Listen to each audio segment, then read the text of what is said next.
So there's this crazy trend on the internet right now where young women are essentially mocking the fact that there is a loneliness epidemic amongst young men. In particular, it's so bad to the point where there are a lot of dudes that are straight up, you know what I'm saying, pulling the plug.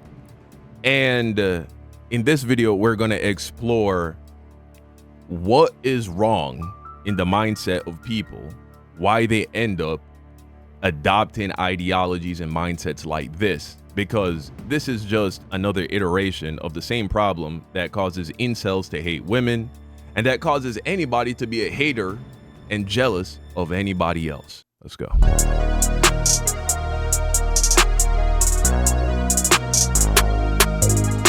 Why do Gen Z women hate men? Y'all hate men? To the fucking 4% of my audience, and how much of that is actually Gen Z women and not millennial women. I don't know. Shout out to Rambo. That boy creeping up on 20K. He want it. All right, pause. Let's watch a video. All right, guys, this How video. How they thought we'd react warning. to news of the male loneliness epidemic. What can I do to help? Is there a GoFundMe? This is a trend. There are a bunch of other TikTok videos with the exact same caption where they're overreacting. Oh, I feel so bad. And then it's the joke that I actually do not feel bad. And if you check the comments under all the videos, they are full of pure hatred.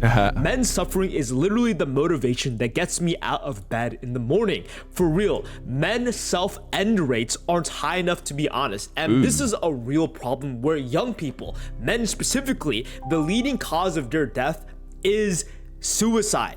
And here's the plot twist: women die from suicide and suffer just as much as men. But here's the question: men disproportionately kill themselves more compared to women. Then why do women suffer as much through suicide? It is because they die significantly less, so their death is relative. But please understand this thing: this is not a women-men problem. Everyone in the middle stages of their life will almost try to hurt themselves. In the context of statistics, children will be living the happiest moment and stage of their life, and the same thing applies to the elderly. But if you're a teenager, if you're 20, 30, 40, or 50, statistically, you are living in the most unhappiest moment and stage. You know what's crazy? I have never been happier a day in my life, and it's all because I cracked the code, but we gonna talk about that another time. Life. And if you look at suicide statistics by age, 45 to 64-year-olds take first place, 25 to 44-years old take second place, then it slightly lowers as the older you get to 65 to 74. But if you're 15 to 24, you're taking fourth place. And then at its lowest is 75 and older. The old people, the ones who are dying, the ones who are broke, the ones who have nothing to live for. Your wife died. They are the happiest. How? Why? And at its very lowest, 10 to 14-year-olds. You cannot replicate the happiness, the confidence of old people. You cannot replicate. Not true at all. The reason why kids and old people are incredibly happy is because they don't want anything. Children don't know that they're supposed to want things. They don't want to impress people. Children live so in the moment. They live so in the present moment.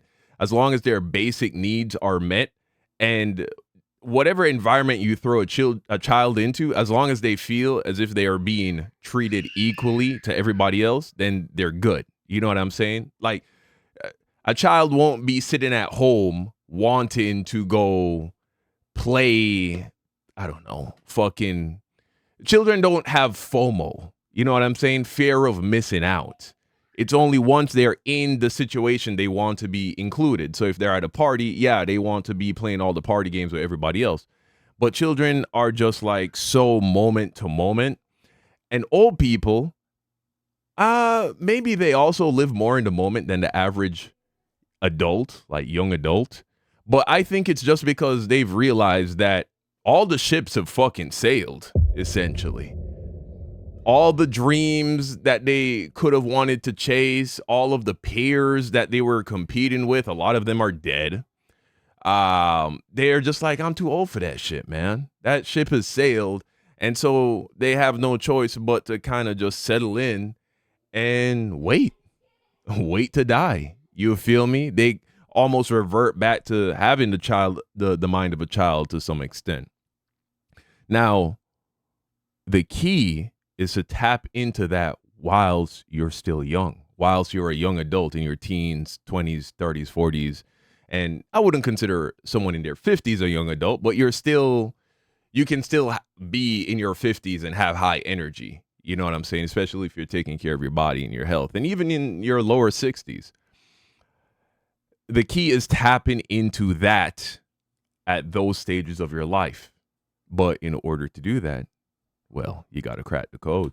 The happiness and confidence of a child, because you are living your current stage. You must accept reality for what it is. And more importantly, look at the people who try to. There are so many man children who disregard a lot of responsibilities in their life, trying to play video games, eat junk food, and trying to replicate the happiness they once felt. But they don't understand that the advice old people give you have all heard it already. Think everyone naked. Oh, who cares about what other people think? We all know it, but because we are young, you cannot help it, because there are other priorities in your life that are more important, where you kind of do need to care, because you do need a job. You are not retired. You care about what other people think, because they're the ones that pay your bills. Life is nobody pays your bills. You pay your bills.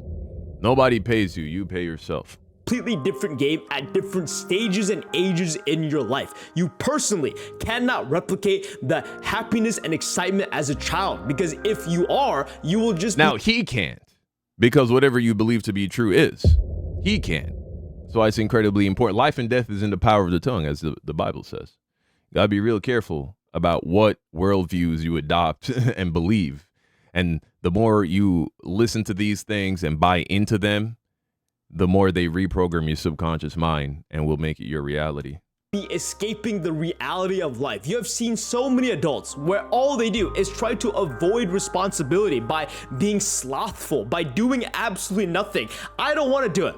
I don't want to take up any sort of responsibility. And over time, they're trying to chase the happiness they once felt, but they will only end up with worse consequences. And this is a very important point people fail to understand. It is extremely easy to fall into the trap of hating women, fall into the trap of hating men, because there are so many reasons to hate life. And the only way to make yourself feel a little bit more confident, a little bit better about myself, is to belittle the other gender. Yeah, all forms of hate, jealousy, envy, these are just manifestations of a sense of disempowerment. That's all that is. You don't have the power. You haven't cracked the code. You don't understand it. That's tough. Me right now with lonely men. What a dumb comment. Envy is one. I actually just dropped a video on my spiritual channel, how to control reality and manifest anything. Go and watch that if you want to crack the code. You know what I'm saying? Or whatever, no matter. One emotion that almost no one will ever admit to, because to admit to feeling envy is to admit that you feel inferior to another person. We don't like to do that. We want to feel superior. So no one will ever admit that they acted out of envy. I've watched a bunch of videos on why men are explaining that women suck. I've equally watched the exact opposite. In that video I just mentioned, I explained exactly why envy is the dumbest fucking emotion in the world. Women say that men suck, but to get everything down to the roots, they'll give you exact pinpoint reasons. Oh, they do this, they do that. Oh, they kill more people. They're so dumb, they die more. But here's the thing. It is out of envy. The reason why they hate the other group is because deep down, they know that they have something that the other gender wants. Most of the time, the men that do hate groups of women are all incels, because they cannot get and attract other people as easy as it is for women. And the same thing applies to women hating on men. Men have a higher ceiling of intelligence, and equally they also have a lower ceiling of intelligence. They are more extreme on both sides, and they overly fixate on the extreme sides, the worst sides, and also the best sides. That gives them the perfect reason to hate the rich men. They are also the brokest people. Here's the thing, guys, here's the thing. Envy is a real emotion, and a lot of people cannot regulate and understand it. And more importantly, this clouds your judgment. More like a lot of people don't know how to. Everybody's capable of regulating it. You no longer know what you actually like or dislike. Nobody talks about this, but the whole Kendrick Lamar and Drake beef, I guarantee you, a big reason why people were willing to hate on Drake is because he's so successful. He is so successful in every single factor that there is. Deep down, the entire audience is envious of what he has, so it's easier to hate on him and root for the underdog.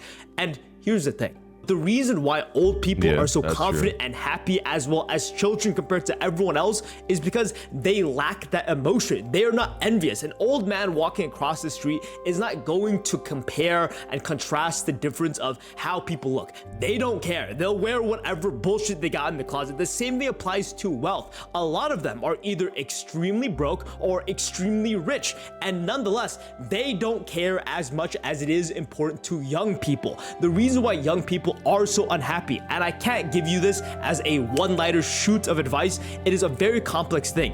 It's because envy runs in our system. We are constantly comparing ourselves to our peers. It is definitely exacerbated. Yeah, but here's the thing. The reason why people envy other people is because they don't understand how those people got the things that they want. That's what it all comes down to. Once you understand that you can literally have whatever you want, and obtaining it is simple and easy and straightforward, well, then you will no longer envy people. You're never jealous of another person having something you already have. Simple. Because of social media, but even without it, even when you were all the way young back in the day where there was no technology, people still compared each other based on envy. This person is more successful than me. Actually, once you understand how it is that anybody acquires anything, you will start to be excited for people. I'm the opposite of a hater. I'm the most like give everybody their flowers nigga on the fucking planet, bro, or at least on YouTube. Why is that? Because anytime I see anyone having success, to me, I take that as a testimony of what is available to all of us if you just get dialed in to the right mindset. And so I love seeing people win. The more people I see win, the happier and more motivated I get, because it's like, damn, look at what's available to all of us. This person looks better than me. And because you're comparing so many aspects of life to extreme levels of people that are only good at that one thing, you feel inferior. And this leads to a point where it feels like you are the worst of the worst. It really gives you the feeling of no control. And I believe the best way to overcome this feeling is to stop giving so much value onto one attribute of a person. From the outside looking in, I'm assuming girls get eating disorders, girls get very depressed because all they value is being skinny. All they value is looking good. And for men, it's dumb, stupid. See, this is the approach you take when you don't actually understand it, when you don't get it. His approach of trying to not care so much about what other people have. And Rambo, I fuck with Rambo. He's a little negative, you know what I'm saying? He's very smart, but he don't get it yet. He needs to spiritually awaken as well. But look at what he's suggesting that you do. He's suggesting that you find ways of essentially devaluing the other person, like looking for their flaws, looking at what aspects of their life suck, and then shifting your attention on that to make you feel better about yourself. It's just hating with more steps. It's just hating with extra steps. You know what I'm saying? And so this ain't the move. You can get to a place where you celebrate everybody and you celebrate what other people have without feeling jealous at all. Shit, how much muscles you got, how smart are you, how much money you got, are you good looking enough? Every single one of them are overly obsessed about one key aspect of life. And because they overfixate on the thing that other people have and they don't have, which is envy, they fall down this spiral. And it is a complete disservice to other people and yourself. People are more than just their looks, than just how much money they have. Everyone struggles. And the advice where... Not true. I don't struggle at all. Everyone naked. I do not think I have struggled. I've struggled for most of my life, but then I figured it out. a sexual thing. I do not believe it is a literal thing, but metaphorically, everyone is not perfect. There is that weird mole on your body, and there's no use in hiding it. We are not perfect. We are all vulnerable, and you should not judge based on the outside perspective. This is a big reason why children and old people have the highest life satisfaction. It is not because they are dumb, they have so much experience. It's because they've lost the feeling of envy. The younger you are at certain ages, Yeah, that's one way of articulating it. I would agree with that. feel more emotions than different stages of your life. And children and old people lack the biggest form of envy. Children don't care. They're too dumb to care. They're asking every single question. And the same thing applies to old people. They're too If this nigga Rambo actually cracked the code and figured it out, he'd have 1 million subs in a year, bro. For real. old to care. They're poor, they're rich, no matter where they are in their life, status-wise, they don't have the time to care, the time to compare and judge. Thank you for watching. If you want to watch a 30-minute version. Okay, for sure, for sure. Interesting take. But this is true. To answer the prompt at the beginning, or the title of the video, why do Gen Z women hate men? It's because a lot of Gen Z women perceive themselves as lacking something that is accessible to all men. And vice versa is true. Why do so many Gen Z men, incel men, hate women? Well, it's because they're actually envious of men who get bitches with ease, but they logically acknowledge that you can't take a woman. A woman must give herself to you. And so you can't really be mad at the guys that you're envious of. You can't be mad at them that women are giving themselves to those guys. And so you redirect your frustration at those women because for whatever reason, they're not giving themselves to you. But hey, man, if you're ready to crack the code, check out the latest video on my spiritual channel. Thank you for watching. Like the video, all of that. Peace out.